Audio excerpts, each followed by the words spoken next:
You're playing touch butt with that dork in the park. After his controversial win at UFC 310 versus Alexander Volkov, Ciryl Gane revealed that he broke a few bones in his foot in the first round.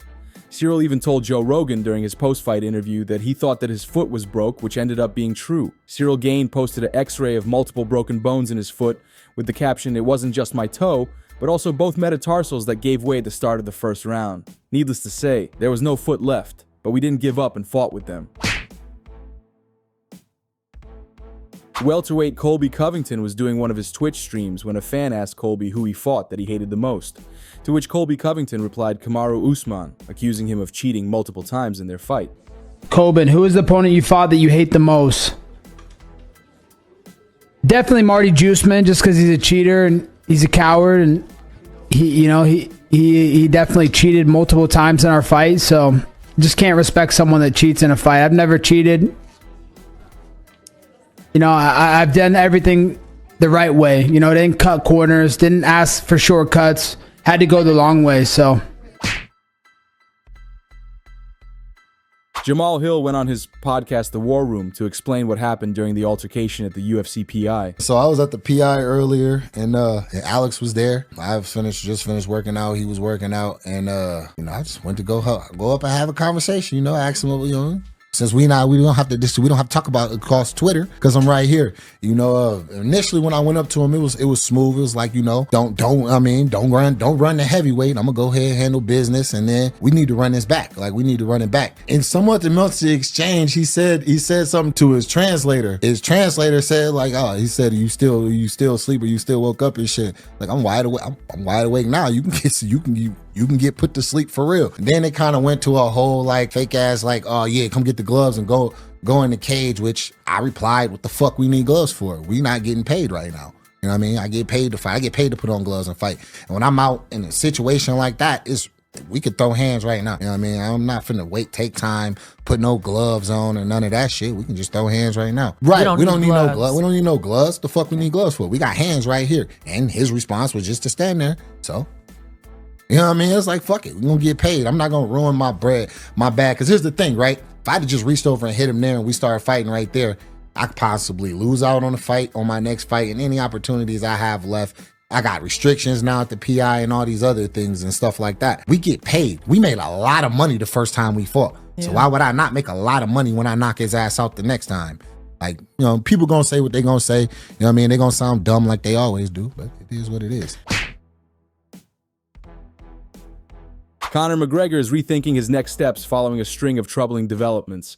The proud Irishman is reportedly considering a major life change, relocating with his fiancée Dee Devlin and their 4 children. The Dublin native appears ready to bid farewell to his homeland, with friends and legal sources suggesting he's eyeing a fresh start in the United States. McGregor, who previously owned a home in Las Vegas, is now looking to return to America, with Florida reportedly at the top of his list of potential destinations. In the wake of the recent sexual assault verdict, McGregor has faced significant challenges.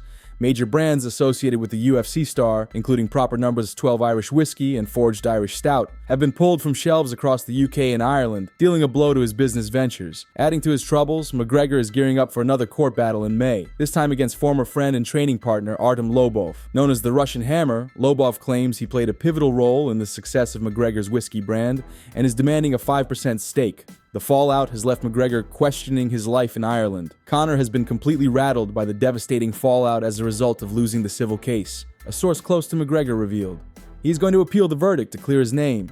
The same source added he wants out of Ireland for the moment and to move back to the States. The day after their fight at UFC 310, Movsar Evloev and Aljermain Sterling were in the same restaurant, and Movsar Evloev took it upon himself to order Aljo dessert to treat him after the great fight they had. For real?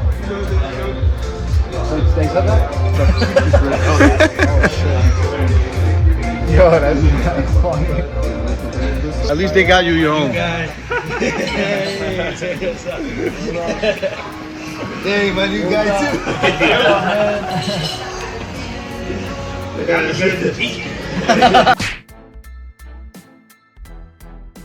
During a recent episode of the Pound for Pound podcast, Kamaru Usman addressed Ian Garry's claims, questioning whether Garry is even worthy of sharing the octagon with him. Does he even deserve that? Usman said. Leading up to this fight, a lot was being said, made a lot of things up. I don't run from anybody. No one. I run from no one. And I don't know too many guys that are going to run from anyone because this is the game. We fight to make money. If we don't fight, we don't get paid. Anyone in the UFC has to step in there in order to get paid, Usman continued. So the notion that, oh yeah, they were scared of me. Like, who are you? Who are you that I, of all people, are scared of you? I guess he was upset because he wanted me to be his late notice replacement for his fight. Who the f*** is that guy for me to be a late replacement for? Usman's last fight was a middleweight loss to Khamzat Chimaev at UFC 294. Alongside responding to Gary's remarks, he shared an update on his recovery, explaining that he's still dealing with the wear and tear from his earlier career. The former pound-for-pound great plans to return to action in 2025 once he's fully healed and in top form. Before his back-to-back losses to Leon Edwards, Usman was widely regarded as one of the best fighters in UFC history.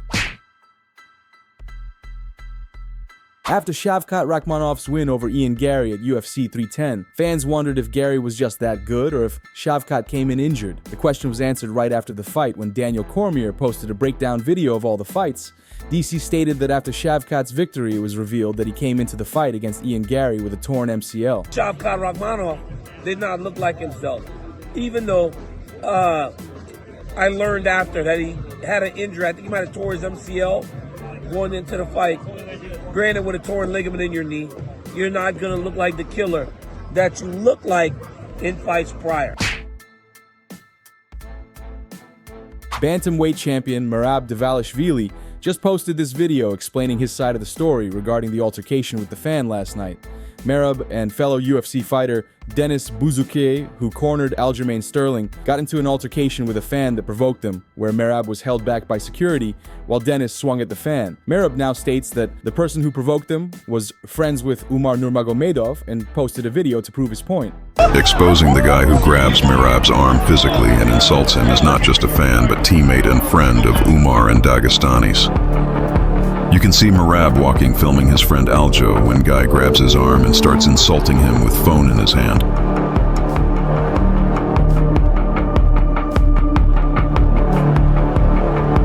Turns out he is not just fan from Kazakhstan but a provoker, and as Merab said, he was insulting him. You're gone, bro. You're gone. Later that day, Umar posts stories with the guy and his squad.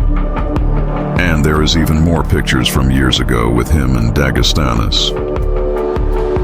Media says Merab got into with a fan, and the guy himself says Merab said something about Shavkat, while Kazakhstan media promoted it like Merab disrespected Shavkat, and the guy is hero.